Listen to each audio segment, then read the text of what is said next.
In the 21 years that I've produced and hosted this program, there's always been one topic every year, every summer, that demonstrates in stark detail the business environment of Montgomery County.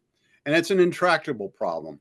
It's why does Montgomery County economy keep lagging its neighboring jurisdictions? And just to pour salt on the wounds, just yesterday, CNBC introduced its annual report card on states. And guess which state scored as the best state to do business in? Of course, it was Virginia, our neighbor across the river. And what's more distressing is that here in Maryland not only is in the middle of the pack, since 2023, we've lost points. We were ranked 22nd in 2023, and now we're 31st overall. And just a few highlights. Workforce, we got a D+. Cost of doing business, we got an F as cost of doing business. Our overall economy, D+. This is really terrible stuff. The only thing that we shined in was technology and innovation, and we have a good school system, an educational system, and access to capital. Mike, as a former member of the county council, this is a subject that, I'm sure you had to address this annually. Adam Pagnucco, who published statistics that showed over a 15-year period, Montgomery County lagged in every county and the District of Columbia in the creation of new business establishments. Why is this? Because there's no focus on it. We don't think about it. We have a government and an economy that has been focused on people who work with and for the federal government. We don't have any elected officials who actually have a business background, and we haven't for some time. And as a result, we don't have an appreciation or an understanding or a continued focus on growing businesses. That's not what we think about. That's not what our policymakers think about. And so you can go to many other jurisdictions where, whether it's the chambers of commerce, your economic development authorities, their focus and emphasis on how do we continue to come up with new strategies to grow our economy, grow businesses, attract and retain new businesses. And we talk about it periodically, but we tend to see these types of surveys and dismiss them because, well, we're not really measuring ourselves against those jurisdictions. And the reality is, rather than accept and understand that we want to be competitive, we want to have a growing and thriving economy, and that's what's going to continue to have our county be successful, we tend to just assume that this is going to be okay. Our economy's never really had a dip because we're all right, and we don't focus on it.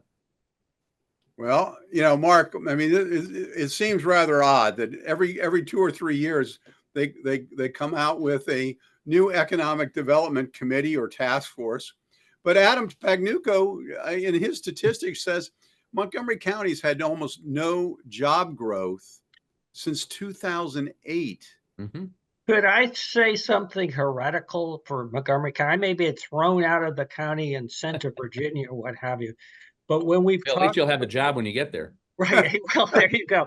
So here's the thing. One of the things that we've talked about as an economic development for a long time has been bioscience. And it is certainly true that Montgomery County is a major center for that. And we've been very successful at that strategy. But what the numbers that Casey and obviously referenced and Adam produced, it makes the point is that's not enough. Right. And that's a very narrow sector. It's a very important sector. But we need to not just pat ourselves on the back about bioscience, but to reflect the fact that there's a whole bunch of industries that are here in Washington area that produce jobs, that produce new businesses, that we're just kind of not going after. Well, to your point, Mark, I think in the most recent survey I saw regarding the bioscience industry, we're ranked 3rd behind Boston and I believe California in the San Francisco area.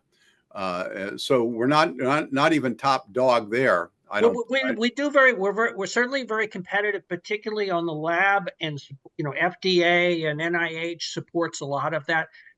When you look at the full value chain for bio, we're really more on the research side. Yeah. Well, Mike, to your point, there's got to be some attention paid there. I mean, we talk about the quality of life. Quality of life, is very good here in Montgomery County for most people, but not all. There's a lack of housing.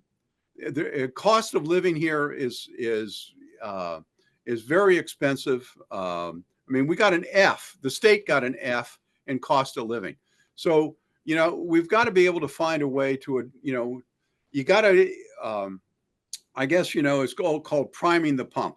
You need to prime the pump in order to produce a good quality of life. You need jobs, good paying jobs in order to get there. So I'm not sure if the message will occur, maybe when we have the next election, and whether or not there are term limits for the current county executive, who seems to take umbrage at the fact that some people may not like him, or not. Maybe we'll see a new direction after the next election.